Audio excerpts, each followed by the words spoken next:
Assalamualaikum warahmatullahi wabarakatuh. Salam dan bahagia. Kami dari kelompok D akan mempresentasikan tax planning BPN. Yang pertama, Angela Elisa, NIM 2017-017-194. Yang kedua, Monica Sihol Marito Barumalau, NIM 2018-017-047.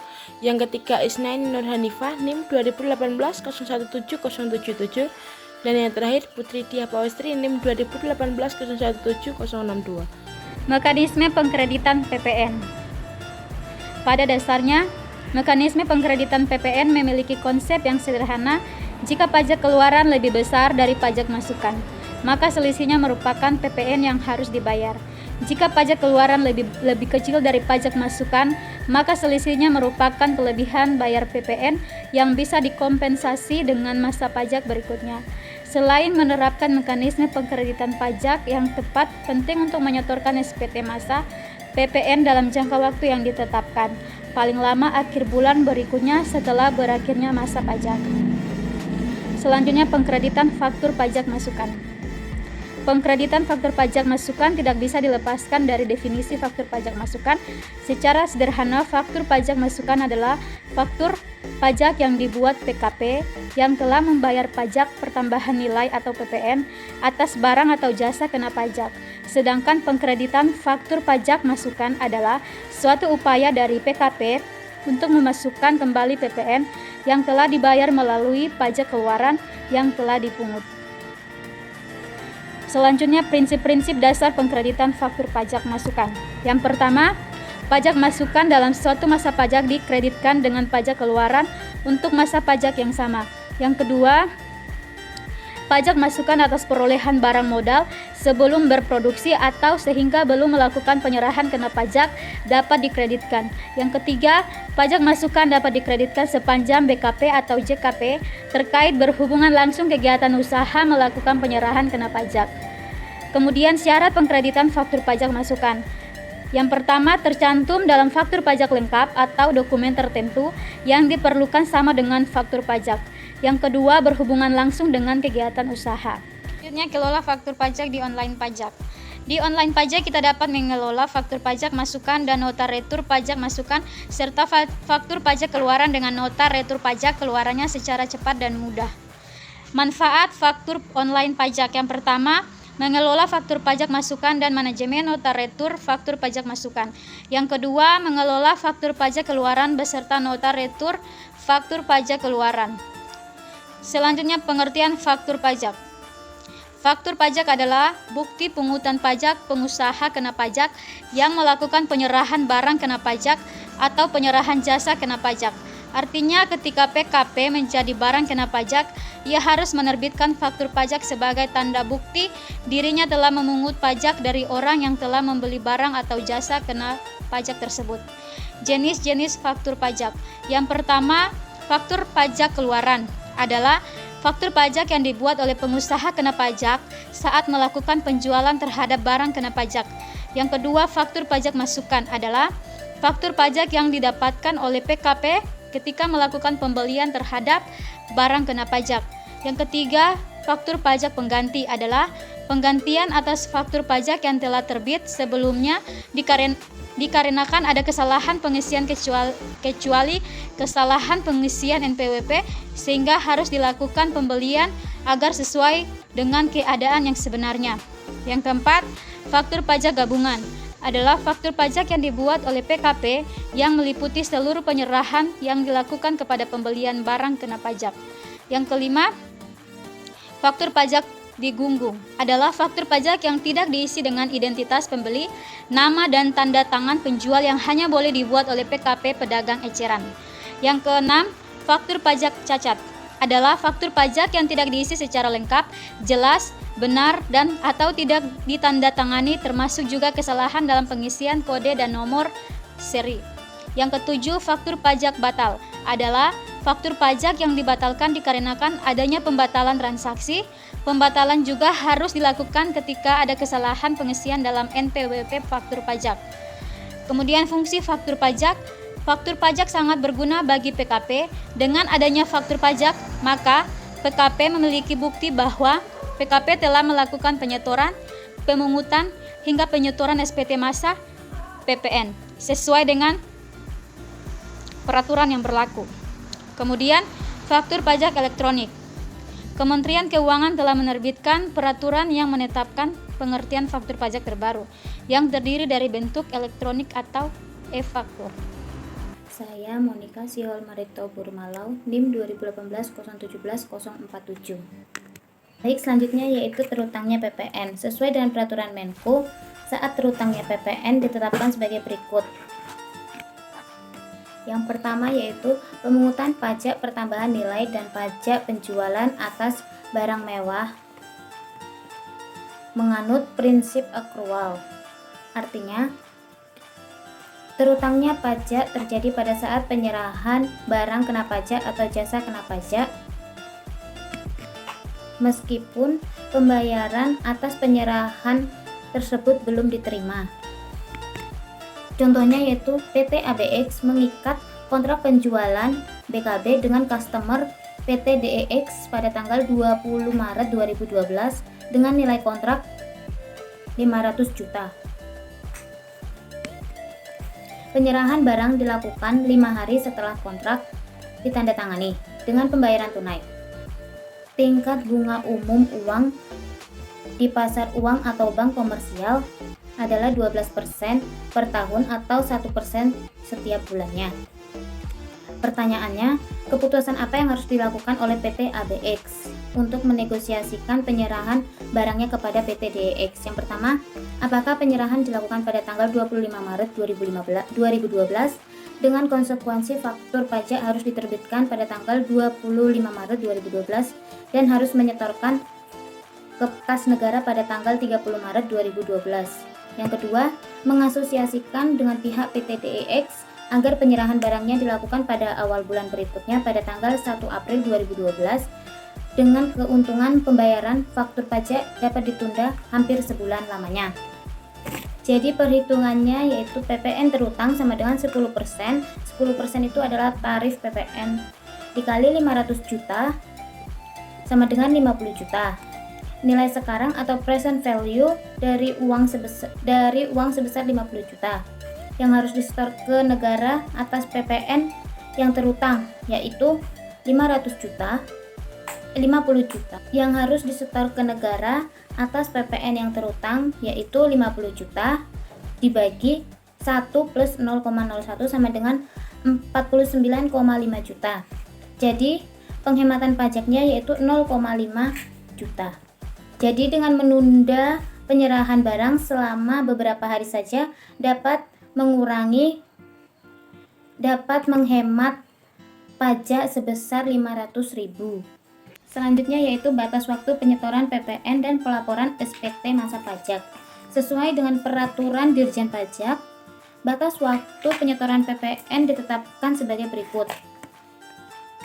Yang pertama yaitu PPN dan PPNBM yang terutang dalam satu masa pajak harus disetor paling lama akhir bulan berikutnya setelah berakhirnya masa pajak dan sebelum SPT masa PPN disampaikan. Yang kedua, SPT masa PPN harus disampaikan paling lama akhir bulan berikutnya setelah berakhirnya masa pajak. Yang selanjutnya yaitu memaksimalkan fasilitas di bidang PPN. Bagi PKP yang mendapat fasilitas PPN tidak dipungut, PPN masukan yang berhubungan dengan perolehan BKP atau JPN tetap dapat dikreditkan, sedangkan PKP yang mendapatkan fasilitas PPN dibebaskan. PPN masukan yang berhubungan dengan perolehan BKP atau JKP tidak dapat dikreditkan.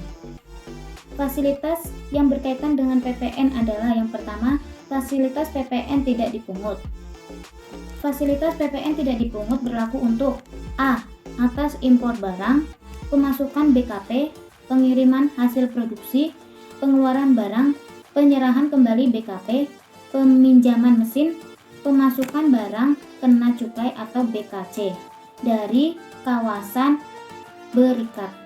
Yang B. Peraturan Menko tentang pemanfaatan BKP tidak berwujud dari luar daerah pabean, penyerahan BKP dan atau penyerahan JKP oleh kontraktor utama. Yang C yaitu jasa kena pajak tertentu yang atas penyerahannya dibebaskan dari pengenaan pajak pertambahan nilai, yaitu yang pertama yaitu jasa yang diterima oleh perusahaan angkutan laut nasional. Yang kedua, jasa yang diterima oleh perusahaan angkutan udara. Yang ketiga yaitu jasa perawatan atau reparasi kereta api dan lain-lainnya. Yang D, import dan atau penyerahan BKP tertentu bersifat strategi sesuai dengan PP nomor 12 tahun 2001. Atas import barang kena pajak tertentu yang bersifat strategis berupa yang pertama itu barang modal yang diperlukan secara langsung dalam proses penghasilan barang kena pajak oleh pengusaha kena pajak yang menghasilkan barang kena pajak tersebut. Yang ketiga yaitu PPN ditanggung pemerintah. Pelaksanaan proyek pemerintah yang dibiayai oleh hibah atau dana pinjaman dari luar negeri.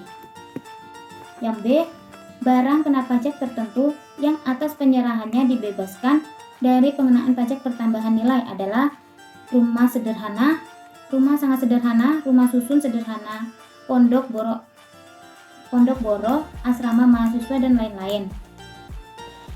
Yang F yaitu perlakuan kepabeaan, keperpajakan dan cukai serta tata laksana pemasukan dan pengeluaran barang ke dan dari serta berada di kawasan yang telah ditetapkan sebagai kawasan perdagangan bebas dan pelabuhan bebas. Yang G yaitu perlakuan pajak atas penyerahan atau perolehan atau pemanfaatan barang kena pajak tidak berwujud dan penyerahan atau perolehan jasa kena pajak di dalam kawasan perdagangan bebas dan pelabuhan bebas. Yang kedua yaitu makanan ternak unggas dan ikan atau bahan baku untuk pembuatan makanan ternak, unggas, dan ikan. Yang ketiga yaitu barang hasil pertanian dan lain-lainnya.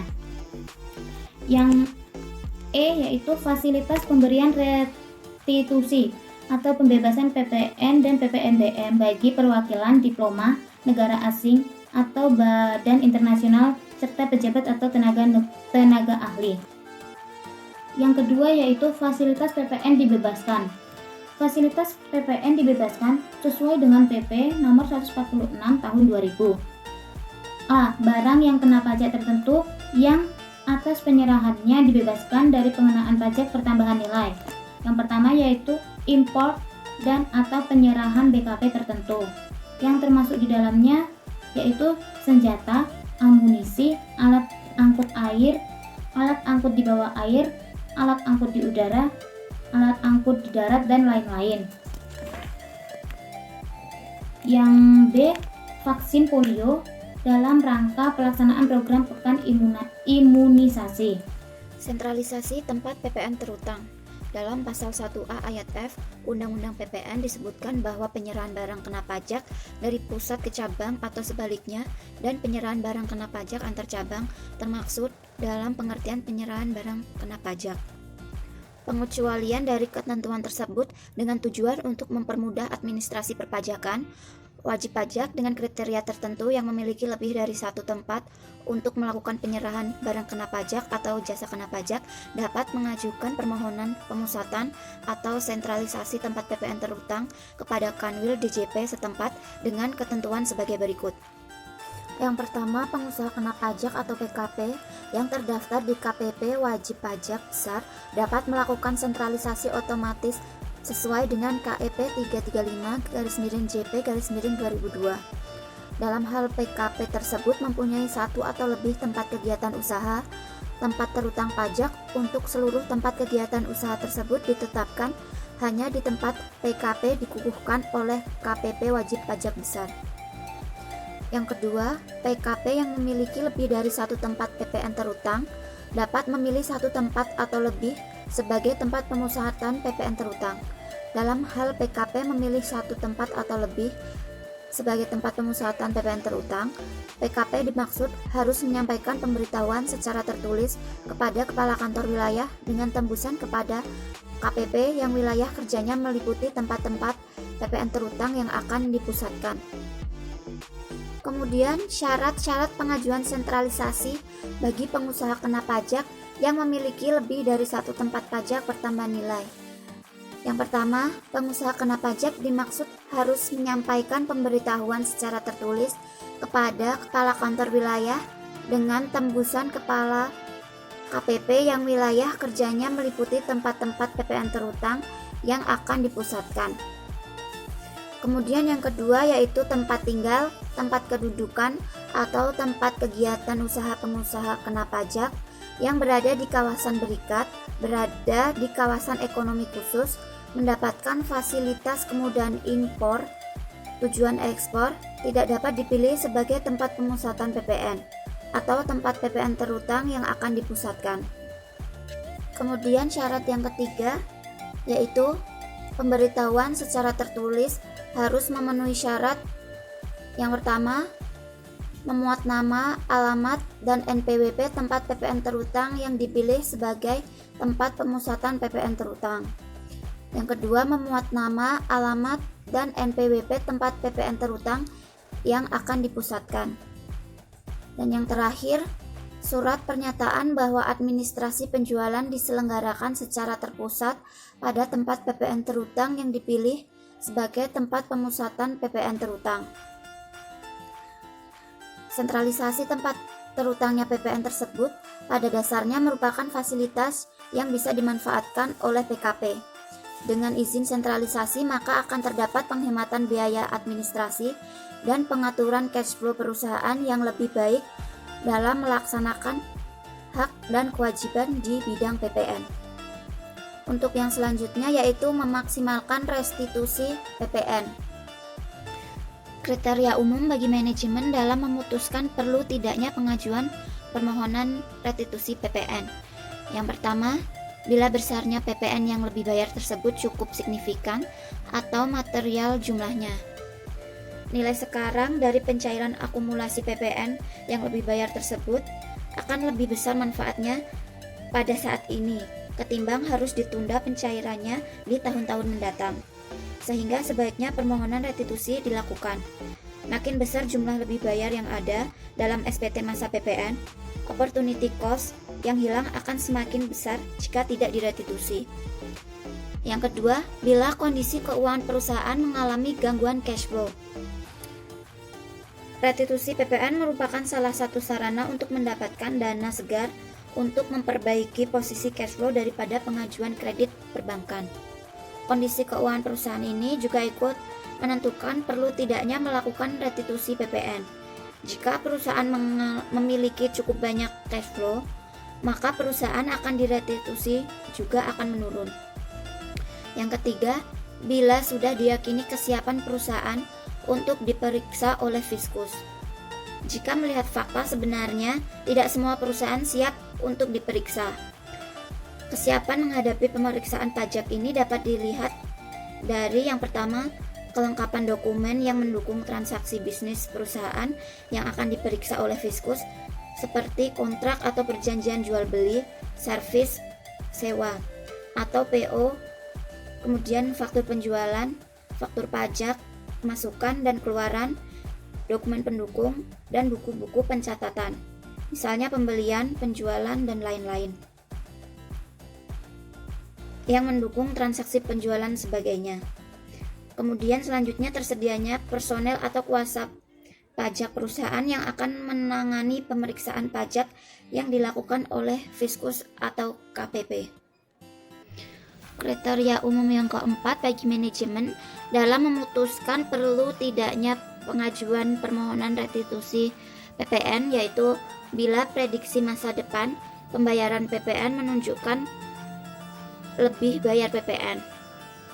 Jika diprediksikan bahwa kelebihan bayar PPN tersebut tidak dapat dikompensasikan dengan pajak keluaran yang akan terutang di masa yang akan datang, maka sebaiknya perlu diajukan permohonan restitusi.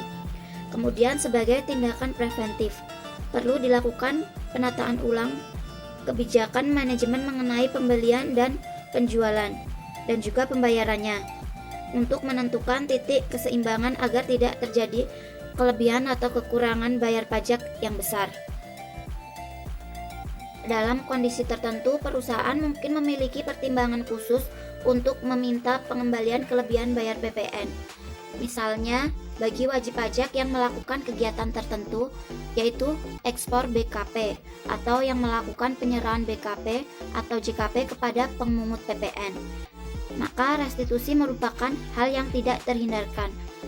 Hanya masalah timingnya yang perlu ada perencanaan yang masak. Kemudian, membangun sendiri tidak dalam kegiatan usaha. Membangun sendiri untuk tempat tinggal atau tempat usaha oleh orang pribadi atau badan dikenai PPN dengan kondisi yang pertama, luas bangunan 200 meter persegi atau lebih. 2. Bangunan permanen.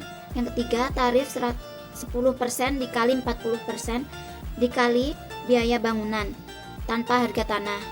Yang keempat, disetor setiap bulan pada tanggal 15 bulan berikutnya sejak pembangunan dimulai. Perkenalkan, nama saya Putri Diah Pawestri, NIM 2018-017062. Selanjutnya, PPN atas barang gratis untuk kepentingan promosi. Kejadian ini sering terjadi dalam suatu praktek, baik pada perusahaan baru maupun perusahaan yang sudah lama berjalan. Hal ini sebagai bagian dari implementasi marketing strategi perusahaan untuk melakukan kegiatan promosi guna meningkatkan omset penjualan. Penjagaan terhadap cash flow perusahaan.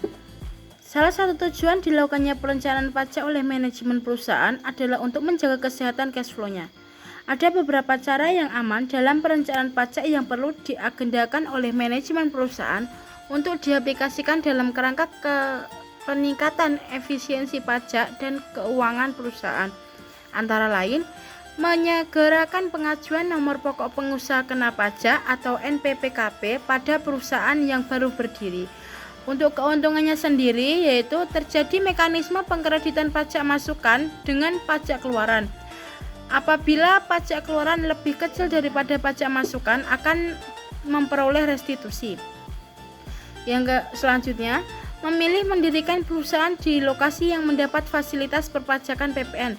Sebagai contoh, untuk perusahaan yang berorientasi ekspor, mendirikan perusahaan di Pulau Batam atau kawasan berikat yang mendapatkan fasilitas PPN masukan atas bahan baku impor ditanggung oleh pemerintah dan juga PPN keluaran untuk ekspor sebesar 0%.